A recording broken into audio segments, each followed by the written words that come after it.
It's Wednesday, it's 12:15 and we're live in Westminster. Stuck to a plan, we've taken the action, wasn't always easy, but we've got there and inflation is back to target and that means people will start to feel the benefits. Inflation is now down to where it was 3 years ago, but that doesn't mean that for many people life suddenly got easier. Inflation hits the 2% target, but will the Tories get any credit? The billionaire Jo Coburn abandons the Tories, saying he'll vote Labour for the first time. All the criticisms that I made of Rishi during his chancellorship, I think were pretty much evidenced in the D-Day situation, where a complete lack of judgment. The SNP has just launched its manifesto with a focus on the NHS. The SNP message on the health service is clear. It is simple and it will never change. The NHS is not for sale. And as politicians hoof-it around the country looking for your vote, I'm at a capital market finding out what farmers in Selby make of all the election chat. Joining us today, Schools Minister Damien Hines, Shadow Cabinet Minister Nick Thomas-Symonds, the Director General of the Confederation of British Industry, Ray Newton-Smith, and comedian and writer Jeff Norcott. This is Politics Live, Election 2024.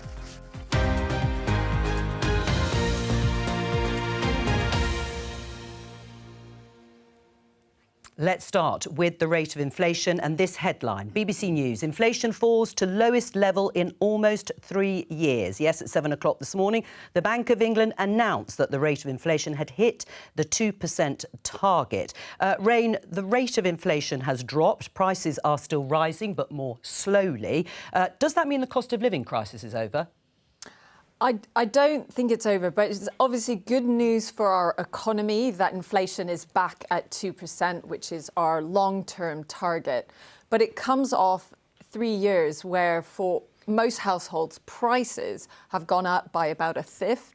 And also the amount that, if you look at just what's spent on energy, food and housing, that proportion has gone up by about a third over the last 3 years. And of course, if you're a low-income household, you're spending more on those goods and services. So the inflation rate that you have experienced will be higher. But I think what we need to see from all parties as we go into this election is that we really have that focus on a plan to drive sustainable growth, on how we get investment going in our economy so that we see inflation staying low and growth staying high. So we see the increase in living standards, I think, that we all want to feel. As you say, the poorest households hit hardest by high rates of inflation. Jeff, are people going to see the benefit of this drop in the rate of inflation? I think people will judge it based on at what point do I feel I have the spending power that I did before it started. And unfortunately, I don't think any Western governments can deliver that in the short term. But we shouldn't, avoid the fact that it is good news. Rishi there was almost in tears of gratitude that he could finally qualify something, positive had happened. I guess what we'll see shortly from these guys is the sort of choreographed pantomime of whether or not you give credit or blame. It feels like you either give both or neither. But, from the Conservatives' point of view, it's better that it's happening. Labour might not admit it, but they'd rather be coming into office potentially with inflation at 2% than, say, 2.7. But I don't think it is the game changer for this campaign that they need, and I'm not sure that actually exists. Right. Well, we'll discuss that in just a moment in terms of whether it's going to change the polls in any way. But the inflation rate has dropped. It's got to 2%. But that is just the regular increase in prices falling. The cost of food is still 25% higher than it was at the start of 2022. And that is not going down, Damien. You have responsibility for that, then. Look, it definitely is good news, as you say, that inflation has come down to target. It is a further sign, a further marker of progress. It's a plan. It's a plan that's working. There is still volatility in some. May go back up. Fuel's another one. So that's why we need to stick with the plan, and we need to make sure, as Rain said, actually ultimately it is all about having sustainable growth, because that's what funds our public services. That's what enables living standards to rise. But this news today that inflation is down to 2% is very good news. and it is a sign that this plan is working. Well, you say the plan is working, and we can see pictures here of the Labour leader Keir Starmer and the Shadow Chancellor Rachel Reeves at a supermarket, obviously looking at the prices of goods in the supermarket in Wiltshire. You say the plan is working under the Conservatives. The cumulative inflation rate based on CPI, Consumer Prices Index, has been 24.2% since 2019. And there have been 14 consecutive rises in interest rates by the Bank of England. People's purchasing power, which is what Jeff was talking about, household purchasing power is lower. People's savings are worth less and their mortgages cost more. We've become poorer under the Conservatives. Living standards will be lower at the end of this Parliament. They are lower at the end of this Parliament than they were at the start. Was that your plan? Look, we need interest rates to come down further, and they will. I mean, when you have good news like this on inflation, that is part of a line that then should lead in time to lower interest rates as well. You're right that the price level has gone up. Disinflation, that is the rate of inflation coming down, is always a good thing. Well, Brain may give a view on this. Deflation is not necessarily something that you want to pursue, and we have seen wages having risen faster than prices. Yes. But I'm absolutely not denying that, of course. But you accept we've become poorer. We've become poorer under Conservative governments. These have been difficult times. These have been difficult times for families. We know what some of the reasons for that are, and we can't ignore the fact. And I know sometimes it sounds like they always reach for this point, but it is true that we have had COVID and we have had Putin's invasion of Ukraine, with all the effects that had, not just on petrol prices, but on grain prices, all sorts of commodities, disrupting international trade. But this plan is working, it is delivering, and we need to stick with it. Right. Is the plan working in the way it's just been described, Rain? I think what business leaders I speak to really want to see is that plan for sustainable growth in our economy, and that really is about how we invest in our young people, how we invest in skills, how we get business investment going in our economy. That is what will ultimately drive the growth, which helps to give us tax revenues and fund our public services. And I think what businesses talk to me about is they want whoever is in charge to stick with some of the major decisions that help to attract investment from around the world. So whether that's investing in large infrastructure projects like HS2 that really give confidence that we can invest for the long term, whether it's thinking about how we transition the North Sea to a low carbon economy. It's really about sticking to some of these long-term decisions and ensuring that we are building the homes we need to see in our economy. We know we need to be building 300,000 homes per year. That helps to ease some of the pressure on housing costs, which has been one of the areas that has put pressure on households. Absolutely. When it comes to Labour, no doubt you welcome the rate of inflation is now back at the Bank of England target. Are you going to put more pressure on supermarkets, for example? We've just seen Keir Starmer and Rachel Reeves in one to reduce prices if you're in government. Well, firstly, yes, it's welcome that for the first time in 3 years, inflation has come within the 2% target. But the question at this election is about the Tory record. This is going to be the first Parliament in history where living standards are lower at the end than the beginning. And over the 14 Conservative years, and I'm going around the country, as you'd expect, I'm sure Damien is as well. And when you're on doorsteps, and you have the question, do you feel better off after 14 years of Conservatives? The resounding answer is no. Are public services in a better condition after 14 years? The resounding answer is no. And that is the reality of the Conservative record and the choice of this election. There's something that Damien said a minute ago about interest rates coming down. There is noise coming out that might not even happen at the next meeting. No. And I do think that we talk about governments and incoming governments potentially, but the Bank of England really do sometimes get off lightly with this. They were slow to raise interest rates, which caused problems, and they had to go up in a sort of vertical way. And for me, they've been slow to bring them down as well, you know. And maybe at this point they worry that to cut interest rates now might seem like a political gesture, but I think it's what the wider economy... I mean, look, I should also, full disclosure, I just got a thing telling me my rate is coming to an end in 3 months, so I have got... So you've got a vested interest, as many people have. Can I just show you this in BBC News? One person who certainly has given up, it seems, on Conservatives. Major Tory donor tells BBC he is voting Labour. Yes, Jo Coburn, the billionaire founder of Phones for You, who gave £500,000 to the Tories before the last election, says he is going to vote Labour for the first time. He described the Prime Minister, Damien, as an absolute dud. He said, and you heard in the headlines, that Rishi Sunak showed a complete lack of judgment over D-Day, and he did so as Chancellor too. That's a pretty devastating verdict on the Prime Minister. Well, I think Mr Caldwell, as a billionaire, is one of the few people in the country who can afford Labour's taxes. I have to say, I did find it, and I speak as a great supporter of public service broadcasting, I did find it extraordinary that the BBC chose to make the voting intention of one very rich man the lead story on the news last night. Would you have felt the same if he was voting Conservative? Yes, actually, I just don't think it's desperately relevant. I'm not sure to the wider debate. You know, I'm knocking on doors, talking to lots of people in lots of different circumstances. I'm holding public meetings, having that debate. I'm not paying undue attention to one billionaire. I'm not sure he came out of it that well, to be honest, because when he was questioned, quite obviously, like you supported Liz Truss not that long ago, and now you support Keir Starmer. It was almost like Keir Starmer's problems defending his support of Corbyn to the kind of word salad he often delivers now. What he's saying is that he thinks that Labour is all about growth. Now, there's two ways that they could achieve that principally, is tax cuts or more borrowing. I've got a hunch that it might be the latter, but it does seem odd. I mean, he seems quite sincere, but when he's sort of talking about D-Day, you'd think somebody like that would only come at it from hard economics. And maybe it's just about being close to power when power is won, and they might think that there might be business rate changes, there might be council tax rises, and they want to influence that. I mean, is there a price in terms of getting their support? Will pressure be brought to bear? There'll be people in the Labour Party who will be thinking you should be taxing or proposing to tax billionaires like Jim Ratcliffe, another billionaire who's withdrawing support from the Conservatives, and John Coburn a lot more.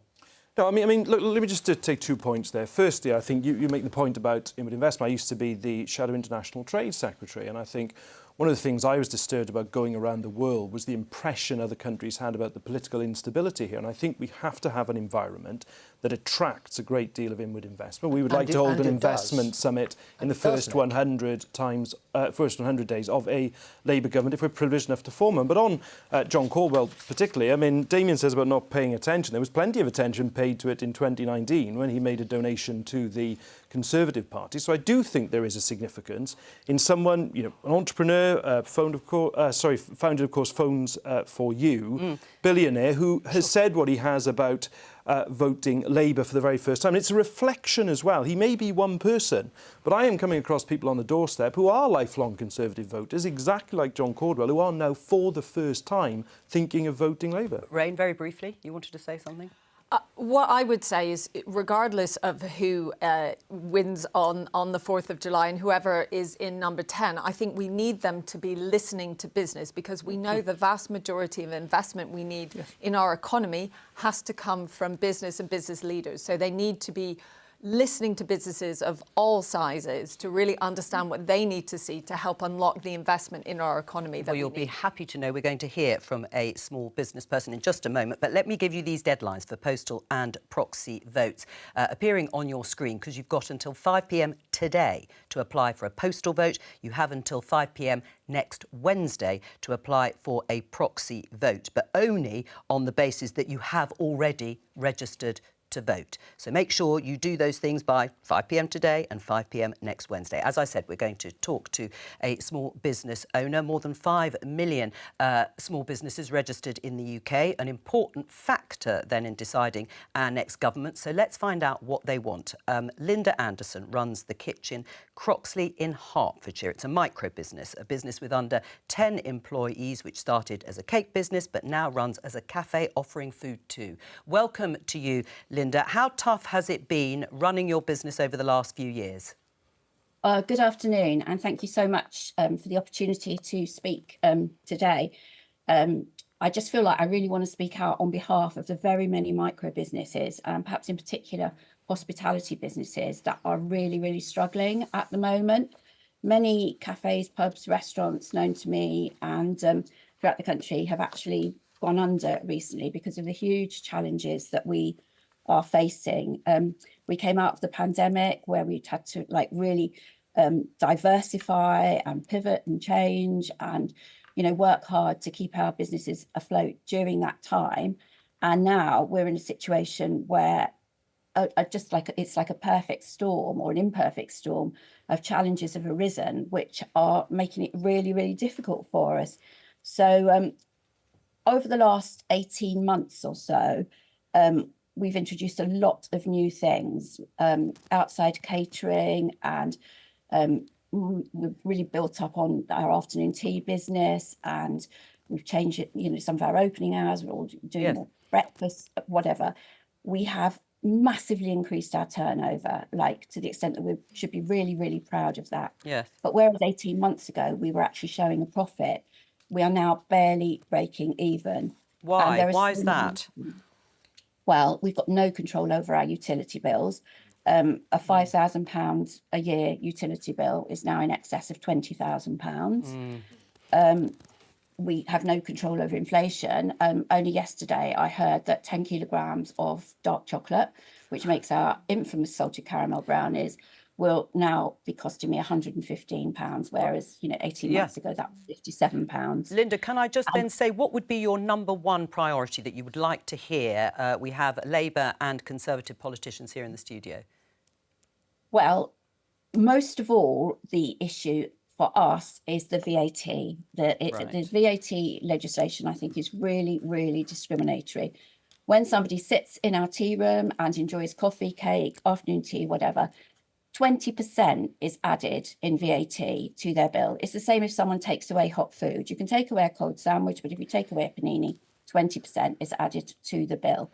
The idea is that we're a conduit for VAT and we reclaim it on our purchases, but we can't because we purchase raw ingredients, which are zero rated. All right. So every quarter we receive a large bill from HMRC for VAT, and this is just so discriminatory. I mean, in other countries it's so much lower. Well, Linda, let me throw it open for discussion. Damien, listening to that, massively increased her turnover, and yet, of course, they're not able to make profits because of increased costs.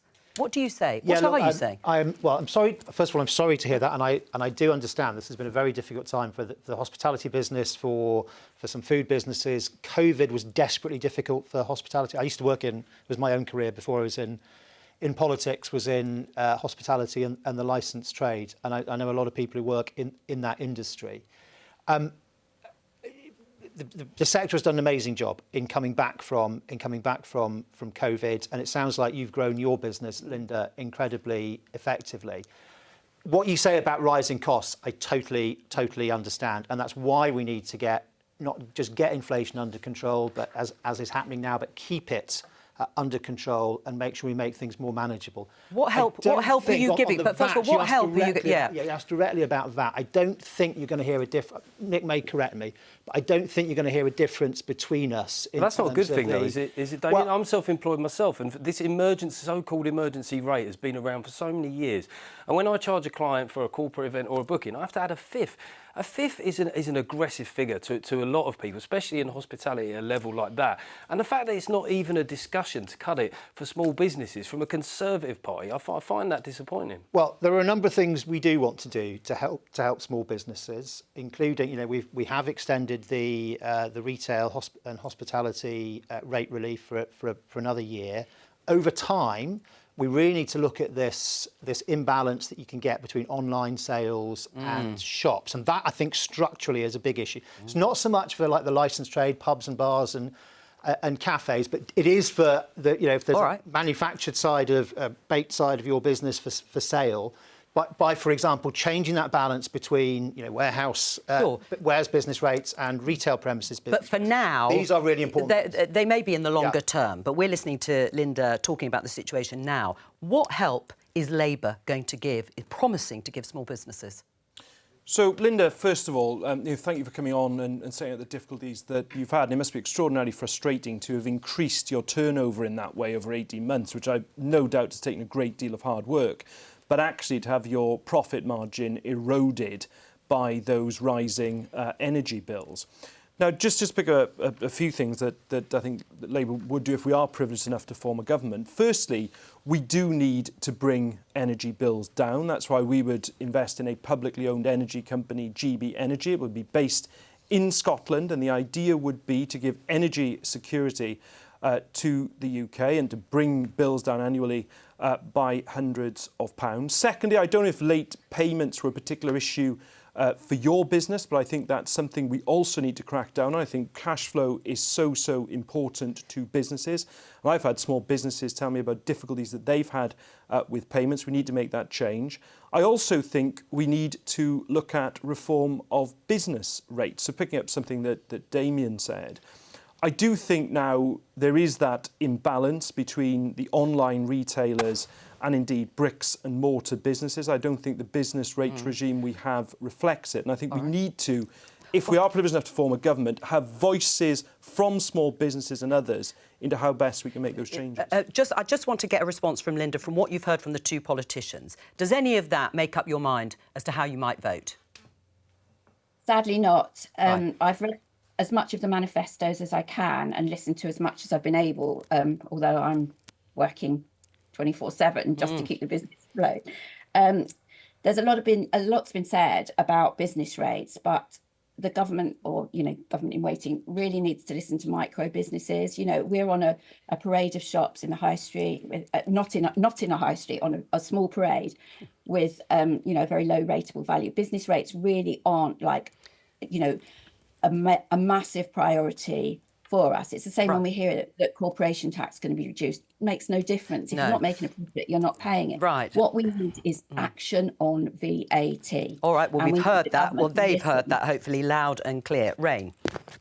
So, Linda, you've done an amazing job in driving forward your business and adapting and being so resilient. So well done on that. And having worked closely with businesses through COVID and beyond, I think it's amazing how you've managed to adapt. I think what you need is a really strong growing economy and strong high street. So you're seeing people come to your cafes and so I can see, and obviously business rates, which does come out of businesses' turnover before they've made a profit, is probably less of an issue for you directly, but may have an impact on some of the businesses surrounding you and their ability. So I think having a reform of business rates will be really important. And I think more broadly, it's about how we make it easier for businesses themselves to invest and do some of the innovation that you have been driving, because businesses like you are really the heart of our economy. But there isn't much, it sounds, directly going to small businesses like Linda's at the moment. That's the point. I'm sure Linda's enjoyed all the compliments and support we've said, but what she said several times is that she wants a VAT cut. And from either side here, you're not getting any sign of that. And when you talk about Great British Energy, it may or may not be a good plan. But what's the time frame for that helping? A cut in VAT for small businesses would make a difference from day one, and neither of the main parties are considering it. I mean, there may be businesses that have to go bankrupt, have to go close as a result if things don't change, if the profits are reduced so much. Just holding on year, unless you do something about VAT. Why aren't you doing it? Well, look, first, I think it's important to say you have to be straight with people, and you have to say where there is scope for tax cuts and where there isn't. And as this is one thing, there's plenty more I'd love to discuss with Nick about tax, where there are big differences between us. This is one where we're not, making out fair enough that we might do something we don't. But Rain is absolutely right. The fundamental thing is the economy. If the economy is growing, that is good for everybody and for revenues of the business. And secondarily, having busy high streets and parades of shops, busy places where shops are, that is really, really important for all of those But even growth, which you're putting at the heart and centre. I mean, every party wants to grow the economy. I was just going to say, every party wants to grow the. It's not a new concept. No, it isn't a new concept, but delivering it has been. And we've had the third highest growth with the G7. All right, let Nick just 200,000 more employers in the country than there were in 2010, and the unemployment rate has come down by almost half. If you'd grown the economy at the same rate as the last Labour government, you'd have tens of billions of pounds more to spend. Can I just say this one thing? Briefly. It's VAT that we've been pushed on. But look, it is about being open and honest about the scale of the inheritance, and I'm not going to point to a VAT cut unless I can. It's also about priorities and choices, of course, isn't it, Nick? Well, all politics is. What about VAT cut for small businesses? Because the point about this, you both talk about growing the economy. These are medium to long-term things. Short-term businesses can disappear overnight. So why couldn't it be cut for small businesses? That's the question I'm asking. Well, for the reason that we have to point to, whenever we want to spend money, we point to where it is coming from. And I wish, this falls into that example. I've heard very powerfully what Linda has said. But I'm not going to just say yes to things without being able to fund them. That's absolutely critical. It's unfunded promises that have got us into trouble. Linda Anderson, thank you very much for joining us and good luck with your business ongoing. Now, the SNP have launched their manifesto today in Edinburgh. The First Minister, John Swinney, did the introduction. Let's listen to part of what he had to say. We will join with progressive politicians south of the border to press for greater funding for the NHS and for the UK Government to match the pay deals that we've given our health staff in Scotland. That would see an extra £1.6 billion for the National Health Service in Scotland. And we would introduce a Keep the NHS in Public Hands bill at Westminster, a legal guarantee for a publicly owned, publicly operated health service. The SNP message on the health service is clear. It is simple and it will never change. The NHS is not for sale. That was John Swinney. We can talk to Stephen Flynn, who is the leader of the SNP at Westminster. Hello to you, Stephen. Who is trying to sell the NHS? Hi, Jo. How are you doing? It's been a wee while. Of course, those comments relate directly to comments made by Wes Streeting, Labour's incoming likely health secretary. Oh yeah, which comments are those? Where does he say he's wanting to privatise the NHS? If you allow me the opportunity to finish, he was very clear about the fact that he wants to invite the private sector into the NHS, but to even go beyond just hospitals as well. That's not good enough. We can't allow that to happen. But beyond stopping privatisation, what we need to see is investment in our health service, because it is being starved of investment by the Tories. We've got £18 billion worth of public sector cuts that have been baked in by the Tories, which the Labour Party are going to accept.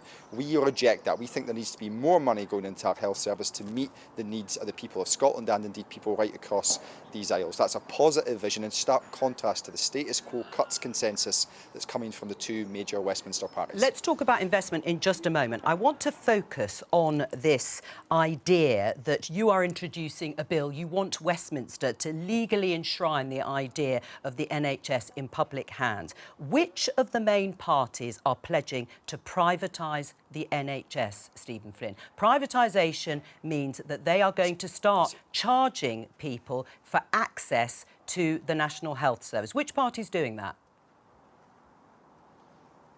It also means making sure that we do not have a situation where we are inviting the private sector to operate the health service. No, they're two different things. Private outsourcing. Now, that is quite clearly no, Stephen, they are two different I'm sorry, things. the two are very much interlinked. The two are very much interlinked, because if you get to a point where you overly invite the private sector and you lose that public status that it has, and what Wes Streeting has sought to do through his own comments is to invite the private sector in and to go beyond just hospitals themselves. Now, we know the bizarre plans of Nigel Farage, who'd be quite happy to get rid of the NHS. We know that the NHS is never safe in the Conservative Party's hands. I'm talking about the Conservatives, the Labour Party, the Liberal Democrats. But Jo, of course, if the Labour Party agree that the NHS should be kept in public hands, if it shouldn't be outsourced or people shouldn't be charged for accessing the NHS, then all they've got to do is back our bill. And it strikes me as quite concerning that the Labour Party response to this has been anger rather than simply saying we agree, we think the NHS should remain in public hands. And I would suggest that that's because of the comments of Wes Streeting and the fact that the Labour Party are accepting these £18 billion worth of public sector cuts. As I say, we'll come to the cuts in just a moment, as you have outlined there. But Nick Thomas-Symonds is here in the studio. Do you want to actually outline what Labour is proposing? There is concern about increasing private sector involvement. There's been private sector involvement for some time, since Tony Blair's time. But are you on a slippery slope to allowing so much private sector involvement in the NHS that it will change the nature of the health service? No, and there have been private beds in the NHS since it was created by Aneurin Bevan in 1948. I mean, this argument that somehow Labour wants to privatise the NHS, Wes Streeting has said over his dead body, absolutely not. What we have said, and I think we should absolutely do, is of course we will use spare private sector capacity to bring down waiting lists. And I couldn't look my the people that I'm standing before for election in the eye and say, if there is an empty bed in a nearby private hospital that could be used to bring the waiting list down, why on earth wouldn't you do that? That is entirely sensible, but it's also entirely consistent with the founding principles of the NHS. Stephen?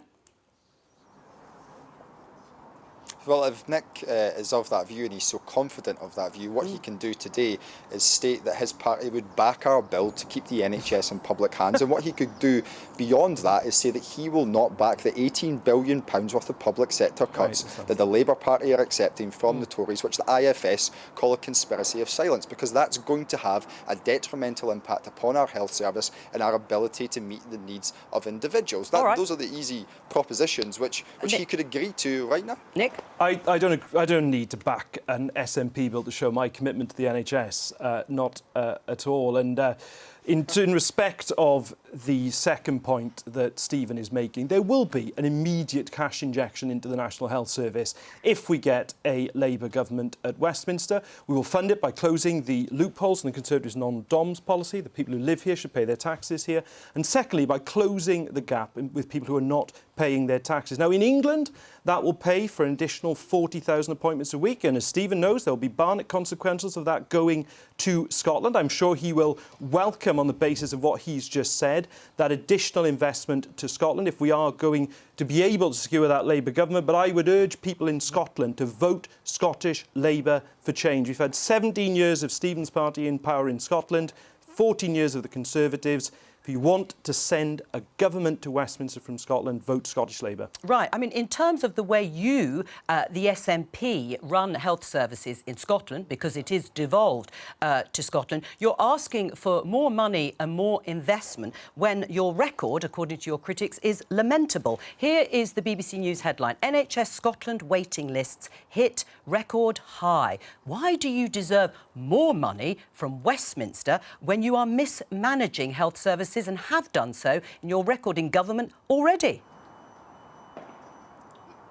Sorry, Jo, I would reject that assertion wholeheartedly. Which, what, the waiting list hit record high? Taxation in Scotland, which is hold on a second, which has raised an additional £1.5 billion, has put record investment into our health service. We have extreme challenges in our health service, but they have the best performing A&Es anywhere on these isles. We haven't had a single day, one single day of junior doctor strikes in Scotland, in stark contrast to what's been the case elsewhere in these isles. We've not had a single day of nurses strikes, a single day of paramedic strikes, in stark contrast to what's been elsewhere. We are seeking to invest and protect our NHS so that we can deal with the challenges that have resulted as a result of austerity from the UK government, austerity which the Labour Party will continue with these £18 billion of cuts, and of course as a result of Brexit, which has dramatically impacted our workforce, particularly in our care sector, which means that we have a backlog where we can't get people into the care sector. Decisions taken in London which have directly impacted Scotland's health service. We are doing everything we possibly can to protect it, but we need more, which is why we reject the austerity agenda which the Labour Party accepts from the Conservatives. But Stephen, if you've been doing such a good job in terms of running the health service in Scotland, why is it that the number of people in Scotland paying to go private because they are fed up of sitting on what long waiting lists has gone up from 19,000 in 2022 to 21,000 in 2023?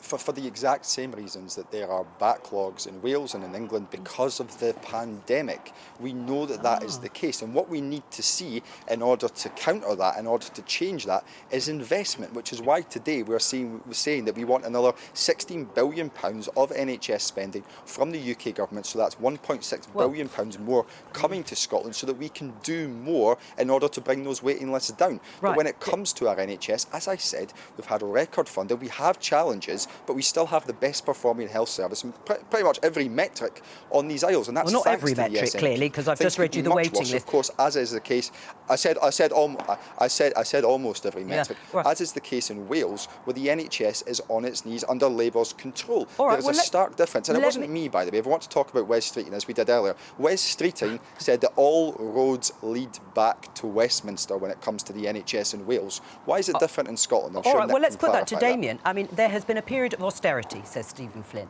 They need more money to invest in the health services that they run. So look, all roads don't lead back to Westminster, as Stephen well knows. I mean, listening to the bit of Mr. Swinney earlier that we were able to, and he was saying that, you know, a vote for the SNP would trigger another independence referendum. I wonder what for the SNP doesn't trigger another independence referendum. But with the powers that they already have, which are very substantial, running health, running education, I'd love to talk about that, by the way, if we have time, then they seem to dodge what the outcomes of those things are. You also, Stephen, have substantial tax-raising powers. If you want to, if you want more money to go into the exchequer, then you have the ability to do that. So stop looking to everybody else for what's wrong and start fixing your own house with the very, very substantial powers, including revenue-raising powers, that you have. Stephen? So we have raised £1.5 billion, as I said earlier, to go into our public sector. But I'm a little bit astonished. So that proves it's possible to raise revenue. We've had 14 years of austerity. We've had, well, as we have just did, and if the UK government replicated that, then we would have an additional £15 billion into the UK Treasury, which would allow us to spend more money on the health service, which would be able to resolve some of the issues which your party has caused. But the reality is we've had 14 years of austerity, but we've also had Brexit. And Brexit has taken £40 billion out of the Treasury. £40 billion worth of tax receipts out of the Treasury. The consequence of that is huge, and those decisions have been taken at Westminster and imposed upon the people of Scotland. We reject that. We believe we should be rejoining the single market, in stark contrast to the same language from the Labour Party and the Tory Party that Brexit has to be accepted. It doesn't have to be accepted. There is a better future on offer. There is a more hopeful future on offer, but that only happens if people vote for the Scottish National Party. Stephen, just before I let you go, taking a breath from politics, will you be watching the football tonight? I will be watching the football tonight. I hope you will be too. I will be. Absolutely, I will be. Against Switzerland, isn't it? I don't know what time it is. You'll have to tell me. But I think it... What time is it, Stephen? Do you know? It's 8 o'clock tonight. Yeah. 8 o'clock it's tonight. 8 o'clock tonight. I'm a big member of the Tartan Army. I got a notification this morning telling me that my flight was due for my travels out there. But of course, I'm here instead because this is much more important. But I've got absolute confidence Steve Clark and the boys will win tonight. It's good to know. We can see some of your fans gathering there for that match later on. Thanks very much there, Stephen Flynn. Now, it is only a few weeks to go until polling day. And earlier, the BBC reporter Jim Connolly gave us the view from some voters from a cattle market in Selby in North Yorkshire. Let's have a look and a listen. Joe, welcome along to Selby. We're at a cattle market. It's very noisy, as you can probably hear in the background. The auction is happening right over there as we speak. We've come here today because we want to talk about rural issues and give you a flavour of different parts of the country and what they're saying. To give you an idea about Selby, it was described to me this morning as blue, blue, blue, but that did change recently at a recent by-election when Labour had a very big win. So all eyes will be on areas like this when it comes to the election day. We've been looked after brilliantly this morning by Val. Val, tell us about this place. Yeah, hi there, Jim. Well, as you can hear, the cattle auction is taking place today. Very noisy it is. It is noisy, and early this morning we were selling the pigs and the sheep, and everything here today goes to the abattoir. There's a tea room over there where you've been supplying us with loads and loads of tea. Is the election the talk of the tea room? No, it isn't. So I've picked a terrible place to come down. Right, OK. Is there anyone that will speak to me? Yes, there is. I'll introduce you to one of our lady farmers. Amazing. Right, let's head down.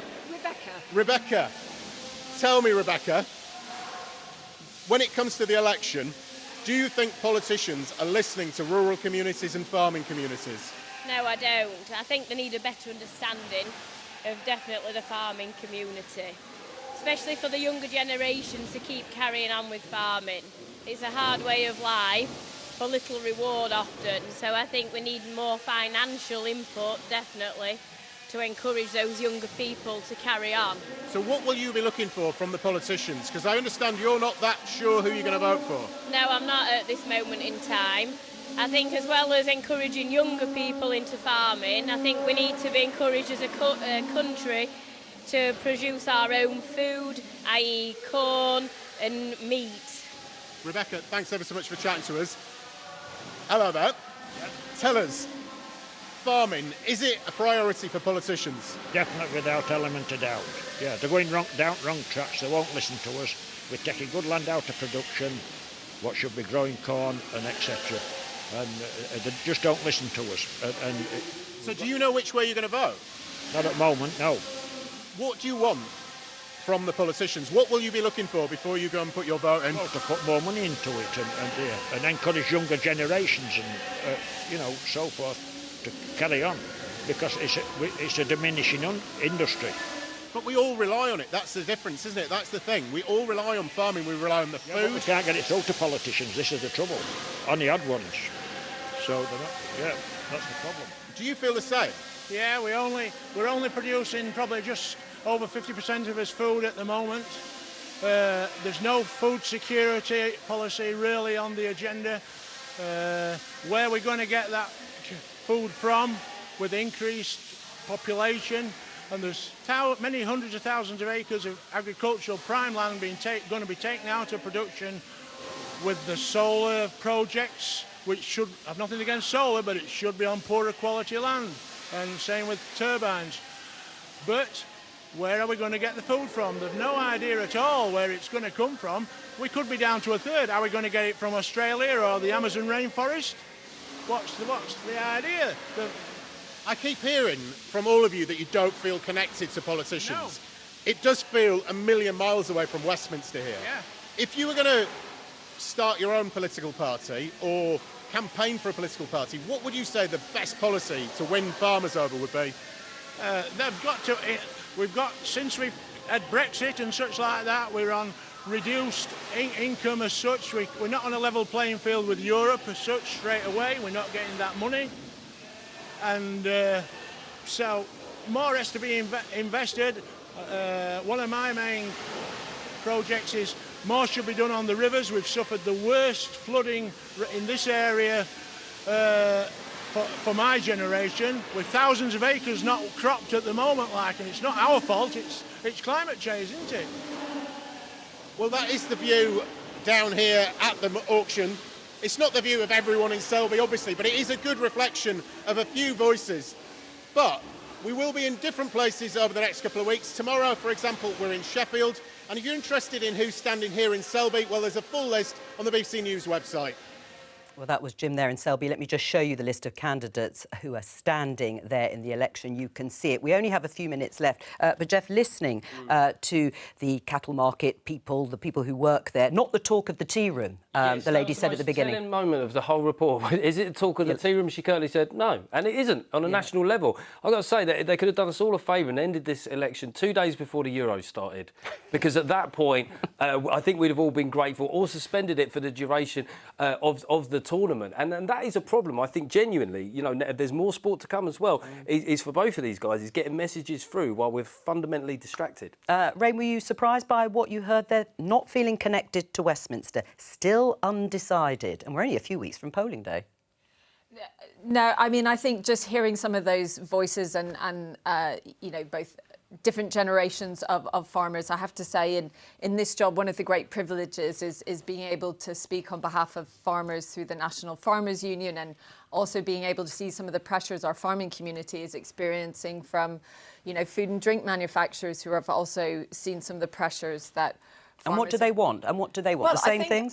I think if you think about it, and we heard some of those stories, that farmers are at the forefront of the impact of climate change. So flooding has had a huge impact on food production this year. And I think if we're thinking about, we need a proper land management strategy. We need to be working with our farming community to say how and where are we going to invest in solar panels, which we do need as part of our energy transition. But we need to put them on the sites where we're working with our local farming community. Oh, are you hearing enough from the politicians just generally about the farming community? I think we would like to hear more, and some of the, but in many ways, some of the issues the farming community are facing, many other businesses face. So if they want to look at their energy costs and think about how they can make more investment in renewable energy. Some of the challenges is the grid connections, the planning permission to try and make their buildings and their farms more energy efficient. They can't get some of that. All right. So I think it's about a proper planning strategy. It's all we have time for. Thank you to all of my guests from all of us here. Bye-bye. I'll be back tomorrow.